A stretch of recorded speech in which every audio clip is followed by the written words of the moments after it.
La ventana del penthouse no se rompió, pero algo en el pecho de Marcus Webb sí lo hizo cuando escuchó esas palabras atravesar el silencio de mármol como una cuchilla. Eres solo el ayudante. 3 palabras. Eso fue todo lo que se necesitó para redefinir una vida. Marcus estaba de pie en la esquina del penthouse. Salón de baile, uniforme burdeos de camarero ceñido a su piel oscura, una bandeja de plata con copas de champán volviéndose más pesada en sus manos con cada segundo que pasaba. Las copas tintineaban entre sí, suaves, metálicas, acusatorias. A su alrededor, la sinfonía de la riqueza continuaba sin ser perturbada. Risas, hielo chocando en copas caras. El sonido de personas que nunca se habían preguntado de dónde vendría su próxima comida. Pero Marcus solo escuchó una voz, solo una frase. Solo esas 3 palabras, pronunciadas con la crueldad casual de alguien que nunca había tenido que pensar en cómo caían sus palabras. Eres solo el ayuda. David Ashford se lo había dicho a su esposa. La mujer rubia a su lado, elegante, cara, envuelta en un vestido que costaba más que el alquiler mensual de Marcus, sonrió y tocó el brazo de David de manera posesiva. David se inclinó y le dio un beso en la frente con una ternura que retorció algo profundo en el pecho de Marcus. Pero David Ashford no estaba hablando de la mujer a su lado. Él estaba hablando de Marcus, sobre el hombre que había dado 3 años de su vida para hacer que David Ashford luciera bien, que había recordado que David tomaba su café con un azúcar y una crema, nunca 2 azúcares, nunca negro, que había organizado su agenda, solucionado sus problemas, cubierto sus errores, se había quedado hasta la medianoche para que David pudiera irse a casa con su familia cada noche. 3 años de ser invisible. 3 años de no ser nada. La bandeja se le escapó de las manos a Marcus. El cristal se hizo añicos contra el suelo de mármol. El sonido fue catastrófico, un punto sonoro al final de una oración que Marcus no sabía que estaba escribiendo. Cada pedazo de vidrio parecía caer en cámara lenta, atrapando la luz de los candelabros de cristal arriba, convirtiéndose en diamantes antes de hacerse añicos en piezas cada vez más pequeñas. Cada cabeza se volvió, cada ojo lo encontró. Y en esos segundos suspendidos entre el choque y el silencio que siguió, Marcus sintió el peso de su juicio colectivo presionando como la gravedad, la compasión en sus miradas, el desprecio en sus expresiones, la absoluta, incuestionable certeza de que era exactamente lo que David Ashford había dicho que era. Solo la ayuda. El rostro de David se transformó. Su mandíbula se tensó. Sus ojos destellaron con algo más oscuro que la ira, algo más cercano al asco. Se giró ligeramente, angulando todo su cuerpo hacia un lado, una manifestación física de borrado. El mensaje era claro. Marcus no existía. O peor, existía, pero no importaba. Lo siento, señor, escuchó a sí mismo decir Marcus. Las palabras vinieron de algún lugar lejano, de algún lugar roto. Lo limpiaré de inmediato. David no lo reconoció. No miró hacia atrás. No dio ninguna indicación de que hubiera escuchado a Marcus hablar. Simplemente acercó a su esposa y se rió de algo que ella susurró, su mano descansando en la parte baja de su espalda con la confianza de un hombre que creía que el mundo le pertenecía. El desprecio fue completo. Marcus se arrodilló en el suelo de mármol, recogiendo fragmentos de cristal uno por uno. Las piezas le cortaban las palmas, dibujando líneas rojas de sangre. Dolor. Dolor real. El tipo que lo despertó del entumecimiento en el que había estado viviendo durante 3 años. Pero debajo de eso, algo más se estaba cristalizando. Una claridad. Un solo pensamiento, agudo y limpio. Este hombre no merece ni un segundo más de mi vida. No un segundo más. No un pensamiento más. No un sacrificio más. Esa noche, Marcus regresó a casa con su hija. Amara tenía 7 años, dormida en su pequeño apartamento de 2 habitaciones en Queens, su pequeño cuerpo acurrucado bajo una colcha que él había cosido durante una semana de noches. Tenía sus ojos, oscuros, serios, capaces de ver la verdad. Tenía la barbilla obstinada de su madre. Se quedó en la puerta observándola respirar, observando cómo su pecho subía y bajaba en la oscuridad, observando a la hija que había estado eligiendo ignorar sistemáticamente en favor de un hombre que apenas lo había llamado nada. La culpa lo invadió. Vergüenza. Arrepentimiento por cada evento escolar que había perdido, cada hora de dormir que había saltado, cada momento en el que había elegido el mundo de David sobre el de ella. Marcus se sentó al borde de su cama, con mucho cuidado de no despertarla, y hizo una promesa, no para sí mismo, para ella, para el futuro que merecía, para la versión de sí misma en la que se convertiría si no cambiaba todo ahora mismo. Susurró: «Nunca te dejaré crecer creyendo que eres solo cualquier cosa. Te mostraré que las personas invisibles, las que todos llaman la ayuda, las que todos miran a través de, esas personas son las que mantienen todo unido, las que hacen que el sistema funcione, las que hacen que los poderosos parezcan poderosos, y yo seré esa persona para ti, siempre. Nunca dudarás de que eres todo para mí». Amara se movió en su sueño, inconsciente pero de alguna manera respondiendo a la gravedad de sus palabras. A la mañana siguiente, Marcus no llamó para decir que estaba enfermo. Fue a trabajar exactamente como estaba planeado. Llegó a la oficina de David a las 7 a.m., preparó el café justo como le gustaba, una cucharada de azúcar, una de crema, como a David le gustaba, y lo colocó en el escritorio frente a él. David no levantó la vista. Simplemente tomó el café, lo bebió sin reconocerlo, nunca miró a Marcus. Fue entonces cuando Marcus supo con certeza, era invisible. Pero le quedaban 3 semanas de su aviso de 2 semanas. Ya lo había extendido, sin explicación, porque necesitaba tiempo para ver con claridad, para documentar lo que había sospechado durante meses, para entender el verdadero alcance de lo que David Ashford realmente era bajo los trajes caros y la sonrisa confiada. Esa tarde, Marcus comenzó a revisar los archivos de David con meticulosa precisión.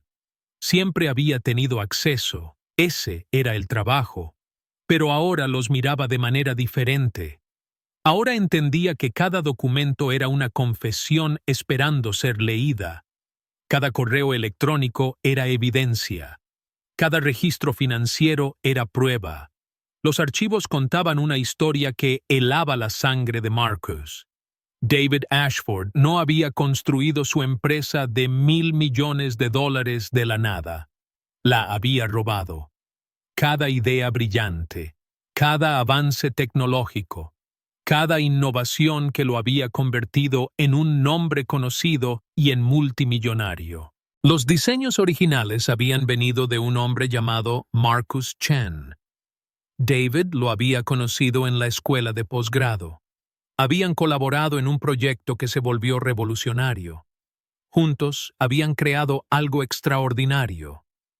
Durante 3 años, fueron socios iguales. Sus nombres debían estar en cada patente, cada solicitud, cada avance. Luego David tomó una decisión. Los correos electrónicos eran clínicos, breves, eficientes y absolutamente devastadores. Marcus, he decidido avanzar con la empresa de manera independiente. Esta es una decisión comercial. Recibirás un paquete de indemnización estándar. Considera esto el final de nuestra asociación.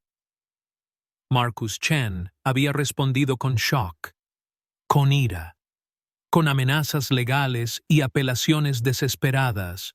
Pero David había sido estratégico, se había movido más rápido, ya había transferido la propiedad intelectual a empresas de holding a su nombre. Ya había firmado acuerdos que excluían completamente a Chen.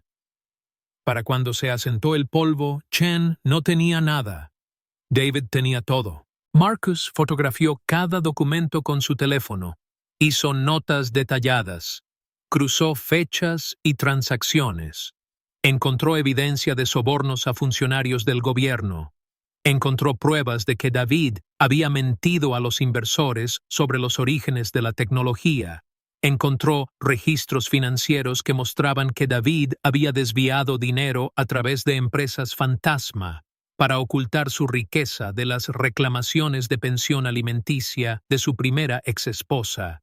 Esto no era solo robo, esto era un fraude sistemático. Este era un hombre que había construido un imperio mintiendo, robando, destruyendo a cualquiera que se interpusiera en su camino, y nadie lo sabía. El mundo veía a David Ashford como un multimillonario hecho a sí mismo. Un visionario, un filántropo que donaba millones a la caridad, un hombre de integridad, un creador de empleos, una historia de éxito. El tipo de hombre al que la gente aspiraba a convertirse. No tenían idea de lo que Marcus sostenía ahora en sus manos, ninguna idea de que cada historia que David había contado sobre sí mismo era una mentira construida cuidadosamente a lo largo de años de engaño. Ninguna idea de que la base de su imperio había sido robada de un hombre llamado Marcus Chen, que había desaparecido en la oscuridad. Una tarde, aproximadamente una semana después de su documentación, David lo llamó de regreso a la oficina. Su tono era diferente, más ligero, casi desesperado. Webb, ven aquí un segundo. Marcus se dio la vuelta y caminó de regreso lentamente. David estaba sentado detrás de su escritorio, el mismo escritorio donde Marcus había pasado innumerables horas organizando, gestionando, habilitando un fraude, el escritorio donde había escrito los discursos de David, organizado las reuniones de David, hizo que David pareciera brillante. He estado pensando, dijo David, finalmente levantando la vista de la pantalla de su computadora. Sus ojos eran diferentes ahora. Buscadores. Quiero que te quedes. Extiende tu periodo de aviso. No estoy listo para perderte aún. ¿Por qué? Preguntó Marcus, aunque ya lo sabía. Quería escuchar a David decirlo. Quería ser testigo del momento exacto en que David se dio cuenta de cuán dependiente era del hombre al que acababa de llamar ayuda. Porque eres bueno en lo que haces, dijo David, y estoy dispuesto a pagar más. Nombra tu precio. Lo que quieras. Doble. Triple. No me importa. Marcus pensó cuidadosamente. Este era el momento. La encrucijada. Podía aceptar el dinero. Podía desaparecer. Podía construir una vida mejor para él y amara con el dinero de David y nunca mirar atrás. Podía ser el hombre invisible que se hizo rico gracias a la culpa de alguien más. En cambio, dijo en voz baja, lo aprecio, pero he terminado. El rostro de David se sonrojó de inmediato, el color subiendo de su cuello a sus mejillas. Eso no es aceptable. Te necesito aquí. Lo que quieras, dímelo. No hay nada que puedas ofrecerme, dijo Marcus, con la voz firme y definitiva. Porque el verdadero precio de trabajar para ti es mi respeto propio, y eso no está en venta. No más, nunca más. Se volvió hacia la puerta. ¿Sabes qué? La voz de David lo siguió, ahora enojada, aguda con desesperación. No eres nada, Webb. Sin mí, sin este trabajo, no eres nadie. Siempre lo serás. Esta ciudad te masticará y te escupirá. Marcus se detuvo en el umbral. Podría haber dicho algo hiriente, algo diseñado para herir, algo sobre los crímenes de David, su robo, sus mentiras. En cambio, se dio la vuelta y miró a David directamente a los ojos. Realmente lo miró y vio por primera vez lo que David realmente era. No poderoso, no excepcional, no impresionante, solo pequeño, solo asustado, solo un hombre aterrorizado de ser ordinario.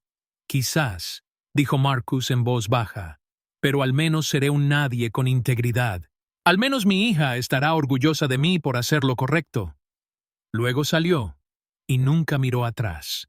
Durante esas últimas 2 semanas, Marcus completó su trabajo. Había documentado todo meticulosamente: correos electrónicos, archivos, registros bancarios, transferencias electrónicas, toda la arquitectura de los crímenes de David. Creó copias, hizo respaldos, almacenó archivos encriptados en lugares donde nadie pensaría buscar. Fue minucioso, fue cuidadoso, fue preciso, pero no fue a las autoridades él mismo. Eso habría sido demasiado directo, demasiado personal, demasiado parecido a una venganza. En cambio, contrató a una abogada llamada Patricia Wong. No le pidió que presentara cargos, no le pidió que demandara, solo le pidió que entendiera lo que tenía, que le dijera qué significaba legalmente, que le aconsejara sobre lo que sucedería a continuación.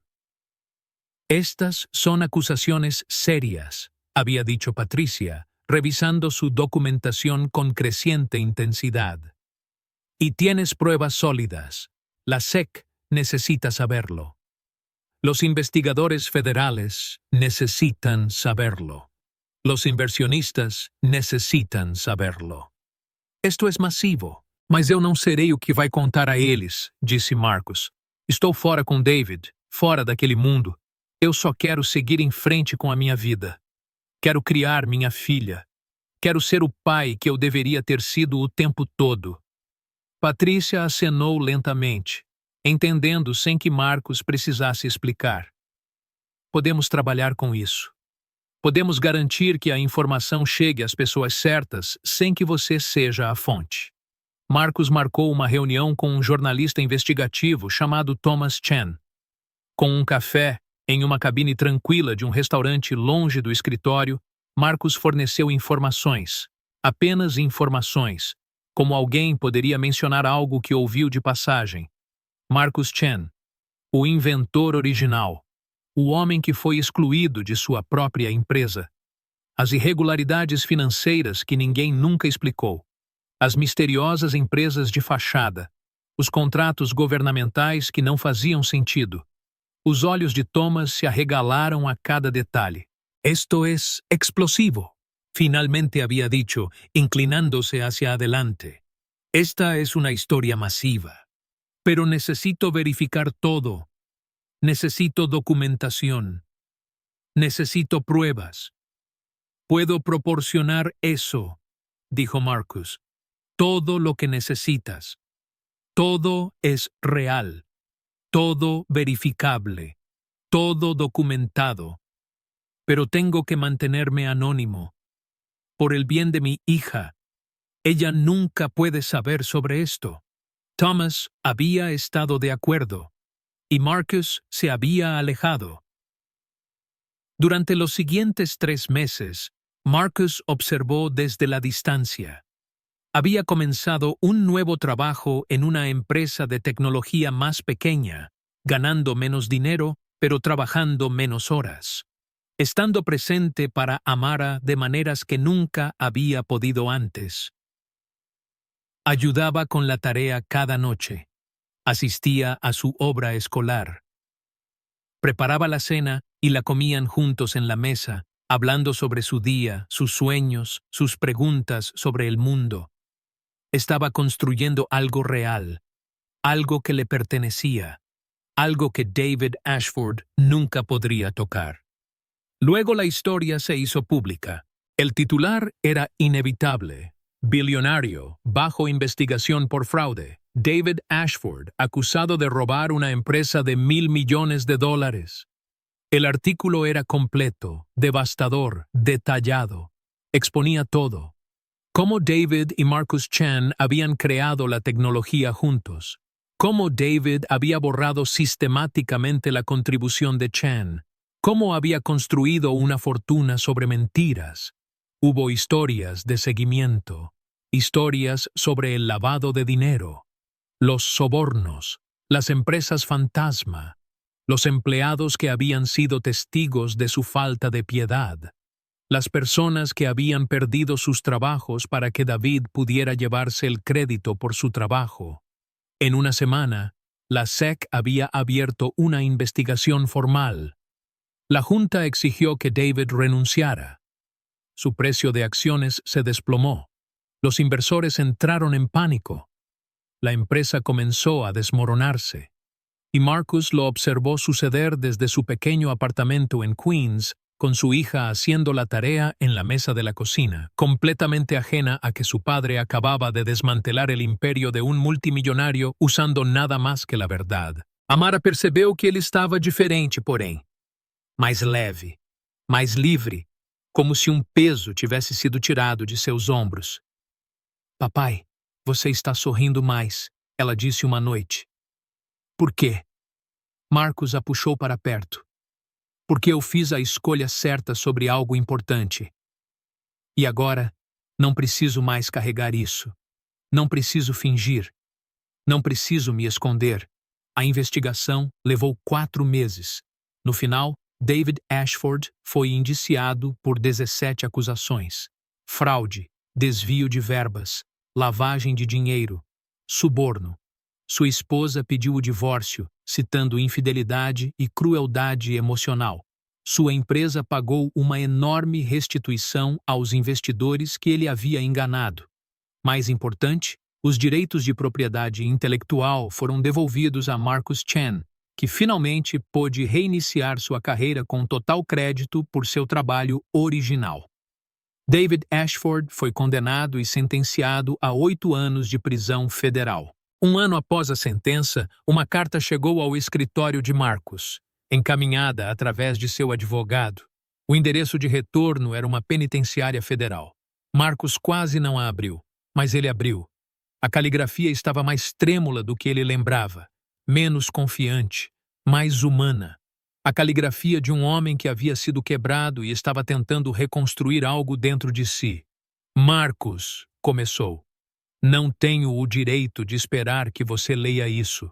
Não tenho direito a nada de você mais.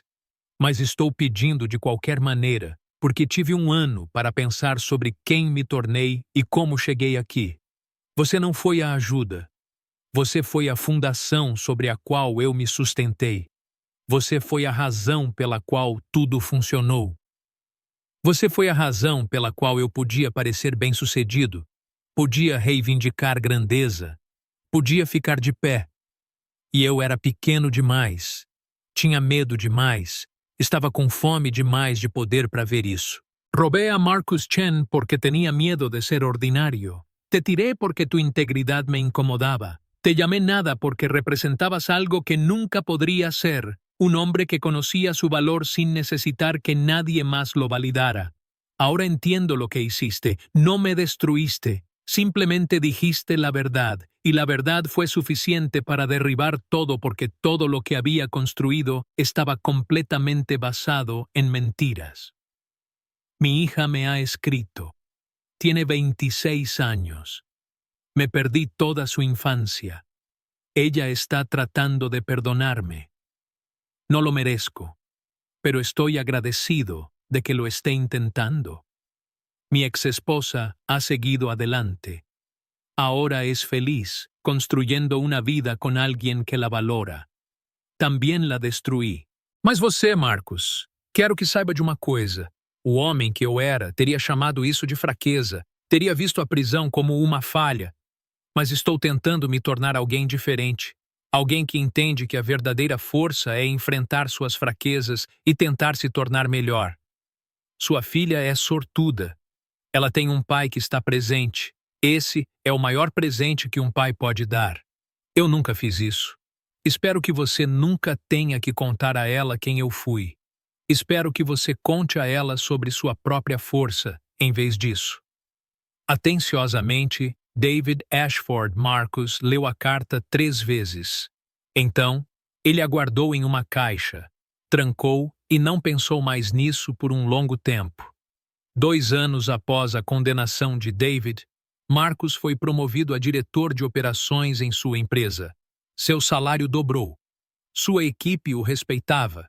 Ele estava construindo algo real, algo conquistado, algo baseado em integridade e competência. Amara agora tinha 10 anos, brilhante, confiante, absolutamente segura de quem ela era. Uma noite, Marcus e Amara sentaram-se na escada de incêndio do apartamento, observando as luzes da cidade piscarem enquanto o sol se punha. Era a tradição deles, o ritual deles, a coisa que faziam toda sexta-feira à noite, faça chuva ou faça sol. Papai, Amara disse, virando-se para ele com seu rosto sério. Estou orgulhosa de você. Marcus a puxou para mais perto. Você trabalha muito duro. Você é gentil com as pessoas. Você sempre tem tempo para mim. E você nunca deixa ninguém te fazer sentir pequeno. Marcus sentiu algo quente e sólido se acomodar em seu peito. Ele beijou o topo da cabeça dela. Obrigado, querida. Isso significa tudo. Às vezes as pessoas tentam te apagar. Amara continuou, falando com a sabedoria que as crianças às vezes possuíam. Mas você nunca deixou. Você apenas continuou sendo você mesma. Você continuou fazendo a coisa certa. E agora todo mundo sabe o quão incrível você é. Marcus segurou sua filha e olhou para a cidade. Para as luzes de edifícios construídos por pessoas que ele nunca conheceria. Edifícios que sobreviveriam a todos eles. Ele pensou em David Ashford em sua cela, finalmente entendendo o que significava ser humano. Ele pensou em Marcus Chen, capaz de recomeçar com seus designs finalmente creditados a ele. Ele pensou em sua própria integridade, mantida silenciosamente, nunca anunciada, nunca exigindo reconhecimento. E ele entendeu algo profundo. O bilionário tinha tentado apagá-lo, chamando-o apenas de ajudante. Mas Marcus nunca precisou da validação do bilionário. Ele sempre teve algo mais importante: a crença de sua filha nele, seu próprio senso de certo e errado, o conhecimento de que estava construindo algo real, algo que importaria muito depois que o poder e o dinheiro desaparecessem. Esse era o verdadeiro poder. El multimillonario lo había desechado. El multimillonario lo había llamado nada. Pero al final, Marcus era el que estaba en terreno firme. Y el multimillonario, a pesar de todo su dinero y su poder, había construido todo su imperio sobre arena. Cuando la arena se movió, el multimillonario cayó, y Marcus, el ayudante, el nadie, el hombre invisible, seguía en pie, seguía respirando, seguía construyendo, seguía mejorando. Él me llamó el ayudante, pero yo era la base sobre la que él se sostenía. Y cuando me alejé, todo lo que había construido se vino abajo. No porque lo destruyera, sino porque nunca fue real desde el principio. Y lo real, mi integridad, mi relación con mi hija, mi dignidad silenciosa, eso fue lo único que realmente importó.